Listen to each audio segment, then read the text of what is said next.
Hey everyone, this is Meredith Leon McCormick for World Bride Magazine. Another week of WBM Summer Series, and I can't tell you enough. Thank you, thank you, thank you, thank you for all your support. Yes, on social media. Please continue to follow us on Facebook, Instagram, and YouTube. The numbers are going up, and we want to give you a special shout out and a thank you for all of this love that you have shown us and commitment during these challenging times. And as we promised you, every week we are going to highlight another amazing vendor that you need to be checking out. These are people that have committed their lives and their career to making your day special, and they're the best of the best in the industry. This week, we're meeting with hairstylist guru, colorist Cut. My God, when I tell you precision with cuts, I found him on social media and became obsessed with his Instagram pages. And I tell you no lie, Mr. Marvin Carrington is amazing. So welcome, Marvin. Woo-hoo! Thank you. Thank you. See you, Meredith. Great Oh to my see you. God, it's such a pleasure to finally be talking to you. I'm a huge fan of your Thank you. page for many reasons. Number one, your talent is unmatched. You know, the way you cut, and I love the coloring that you do for women. I'm just Okay. getting into coloring and, you know, a little bit more abstract. I have the blonde platinum braids, but it's platinum. And then I Yeah. love your lifestyle and how your commitment to your wife, your family is all part of your lifestyle, beauty, health, food, and all of that good stuff. You know, so I am truly a fan. Thank you so much. Thank you. So let's tell our readers a little bit about you. What inspired you to get into hair and the beauty industry, and when? I actually went to school, beauty school, in 1982, out of the Navy. Out of the what? Electronic Did you say technician. out of the Navy? I was in the Navy. Yeah, I was in the Navy. It was great. I came out electronic technician. I wanted to come out into the world and make a name for myself, but unfortunately, it was very hard to do in that particular industry. It was all minimum wage and starting from scratch, which is the same as hairstyling, but you could do that and eventually still wind up not anywhere. I wanted to engage in some type of industry or something that was a little more artistic, somewhere where I can control my destiny. And my sister was a hairstylist. She did hairstyling on the side back in the 80s, and she was making pretty good money after work and on Saturdays, aside from her job at the bank. So I said, let me give it a try and see what I could do. So I went to Wilford Academy in 1982, Wow. and I graduated. And I still wasn't convinced that hair was the thing for me. I went to work at her salon, and we watched Oprah and The Young and the Restless, and did press and curls, and a bunch of old ladies coming in and out of the salon, which was cute, but it wasn't inspiring. And then I found a gentleman by the name of John Atchison online. Mm. He was doing the cast of the Cosby Show and Melba Moore, Cicely Tyson, and all of these stars were coming into the salon. And I said that's where I wanted to be. So I went to apply to work for him.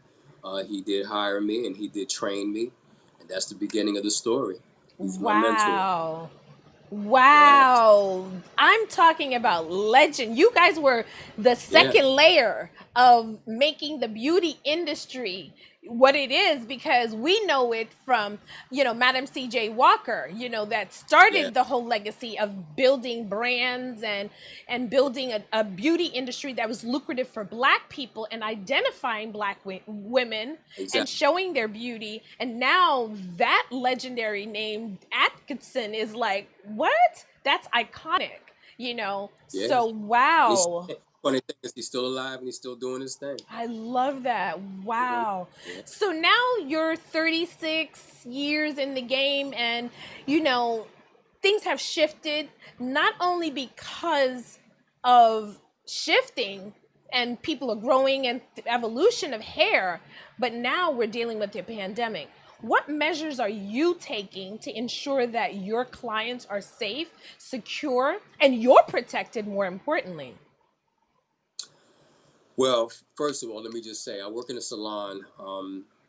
It's called Hairstyling by Joseph's. Mm-hmm. I'm an independent artist. I work for myself, but there is 23 of us. Pre-pandemic, we decided to downsize. We're on 39th Street. We had 8,000 square feet. We downsized to 6,000 square. Excuse me, 4,000 square feet. For the simple fact that it's a little more economical. We gave that section of the salon back to the building, which he agreed to because we're good tenants, and we consolidated the salon in such a way so that you have private areas and you have a common area, which was a perfect decision pre-pandemic. This decision was supposed to be implemented September. We started the process and actually completed it more recently, but the planning was in the works way before January. Now, post-pandemic, I was originally supposed to be on the floor, and I decided to now have a suite. So I have a private suite. I no longer have an assistant. Part of my protocols and my CDC guidelines, which the entire salon shares, is my door is locked.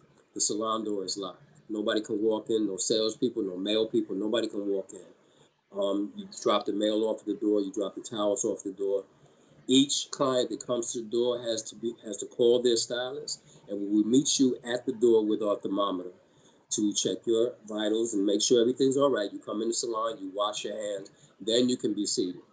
There's hand sanitizer all over the salon. We have somebody cleaning and sterilizing 24/7. There's signage all over the salon to let people know how we do business and what we expect. I have a medical grade HEPA filter in my suite that runs the entire time I'm in the suite. Wow. I have UV lights. I have UV box for my cash. I have contactless payment. I have everything you could possibly need for your sanitation. I have extra masks so you don't mess up your designer masks. And we're just very clean in the salon. And let me point out also, I have a 8-month-old baby. So you're not taking any So chances. for that reason, we don't play. We don't play. We don't play at all. I'm not taking any chances. We all get tested periodically. You can't do it too regularly because you can't find it regularly. And Right. realistically, um, uh, you don't get your results back quickly enough. Right. But you try to do it as regularly as you can so that you can, make the clients feel more secure. Absolutely. And we also ask questions of our clients Right. to make sure we know where they have been. So we're on top of it. Wow. And that's necessary at this time because we're a It's bridal very magazine necessary. and we see and we hear the questions that they're having. They're very concerned. They want to go back to living their life, but they're challenged and they're not willing to risk the lives of their families, their loved ones, and their own personal lives just to get their hair, nails, or makeup done at all. So Right. we have made it our social responsibility to interview and engage professionals such as yourselves and highlight the ones that are taking the necessary steps to ensure their safety. So with that said, thank you so much, for educating us on the process. But what if somebody forgets a mask, and they come to you? Are you prepared to hand out a mask and give them a mask for an appointment? We have hundreds of masks on hand. Although you will be chastised at the door because you shouldn't even be in the streets of New York.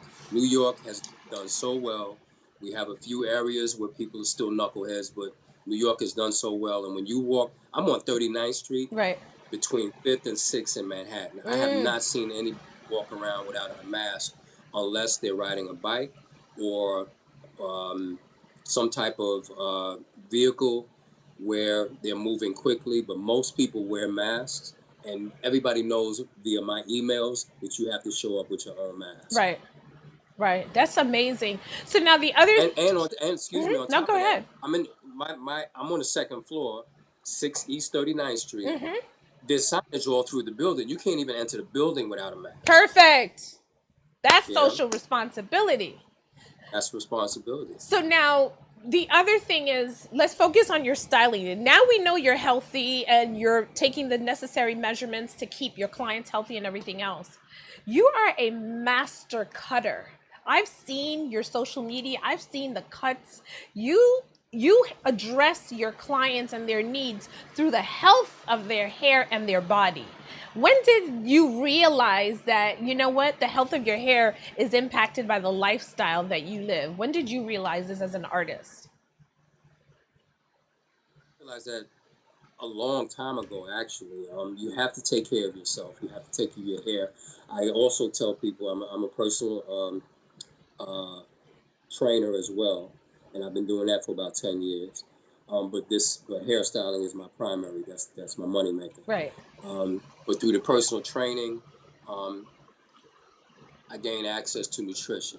Through learning nutrition, I realized that how you eat, how you treat your body, how you work out, get sleep, all that's tied into hair, nails, and skin.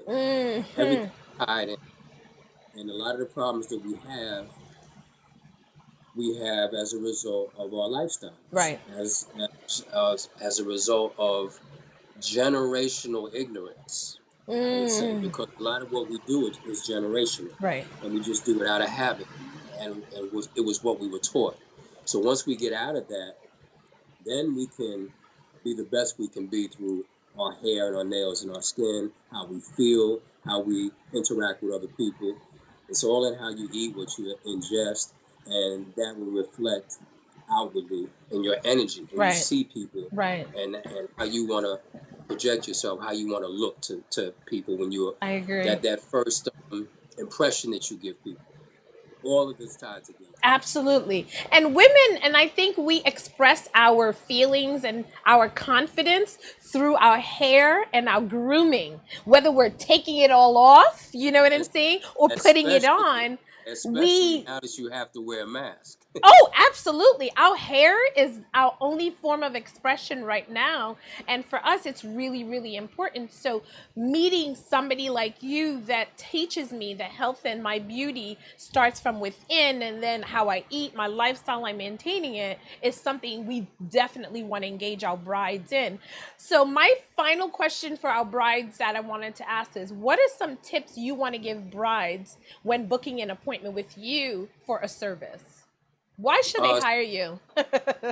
oh, well, why you would hire me is simply because you get what you deserve, you get what you want. But you also want to make sure whoever you hire, first of all, you want to make sure you're safe. Second of all, you have to plan accordingly. Have a theme.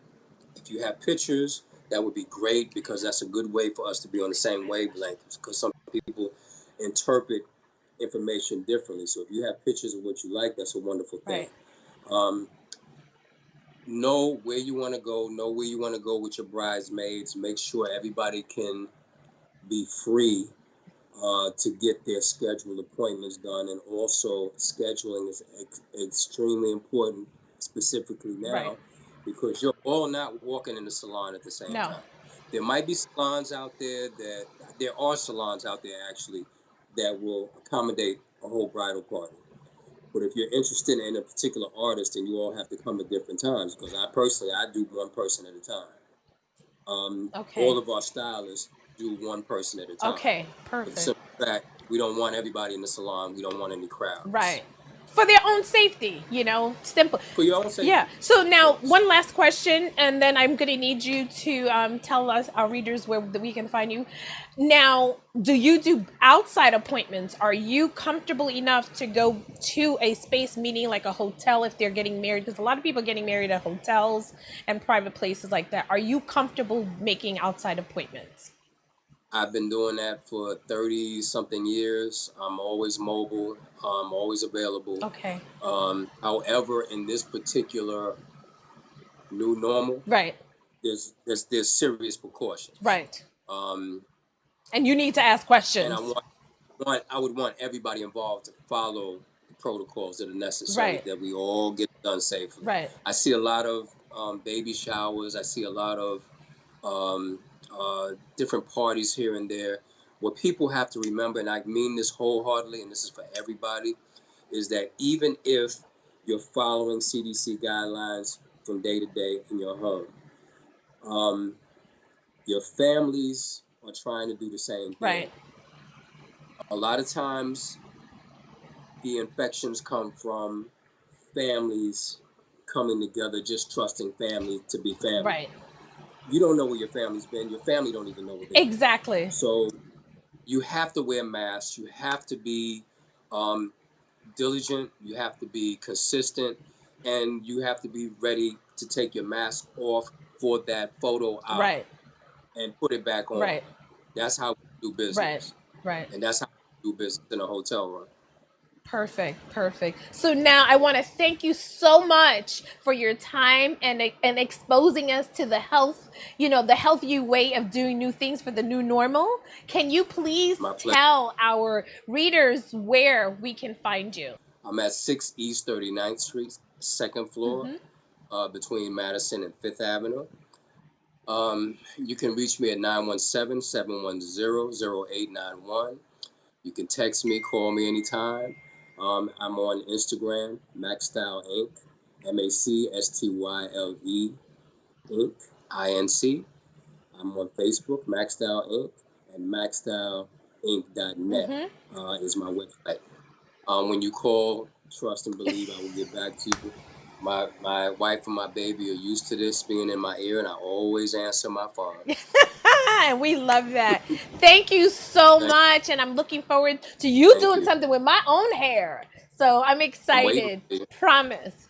Guys, I want to tell you, thank you so much for tuning in. Marvin is an amazing, talented human being, as you can hear. And I swear to you, go to his Instagram, go to his Facebook, go to his Twitter, and you will see the incredible work that he's been doing. And his gorgeous wife, who is a construction worker. That's going to be another interview. So until the next time, stay tuned and ciao bella, and make sure you're following us on Facebook, Instagram, and YouTube. Ciao bella.